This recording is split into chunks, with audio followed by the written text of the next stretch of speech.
हम पाकिस्तानियों के अंदर कुछ चीज़ें ऐसी होती हैं कि हम दुनिया के किसी भी कोने में चले जाएं, वो हमें ये साबित करती हैं कि हम कितने देसी हैं। जैसा कि अगर हमारे घरों में रिमोट ख़राब हो जाए, तो जब भी रिमोट ख़राब हुआ है तो उसके लिए एक टोटका जो ज़्यादातर पाकिस्तानी घरों में इस्तेमाल होता है वो होता है थप्पड़ मार के ठीक करना। और वाकई हैरत भी होती है कि जब थप्पड़ मारा जाता है तो अक्सर रिमोट चलने भी लग पड़ता है, और ये ज़्यादातर घरों में ये टोटका इस्तेमाल होता है। उसके अलावा अगर जैसा कि हमारे यहाँ एक आम फ़हम ज़ुबान में बोला जाता है कि सफाई करनी है तो गंदा कपड़ा दो। मुझे हैरत होती है कि हम सफाई के लिए गंदा कपड़ा क्यों माँगते हैं? हालाँकि वो कपड़ा गंदा होता नहीं है, लेकिन हम उसे बोलते गंदा कपड़ा है सफाई के लिए जो इस्तेमाल होता है।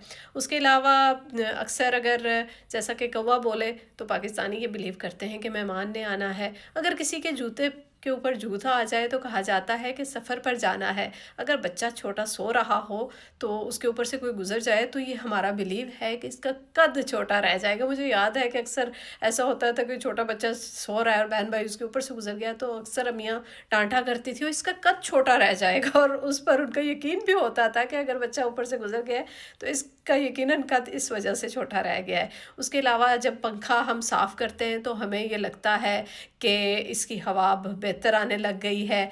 और अगर आप बात करें और बिजली चली जाए तो कहा जाता है कि देखा, झूठ बोला ना, बिजली चली गई। तो इस तरह की ऐसी बहुत सी बातें हैं जो हमारे यहाँ अक्सर, जिन पर ना सिर्फ यकीन रखा जाता है, जब वो बोली जाती हैं और कहते हैं कि वाकई इसीलिए ऐसा हुआ है।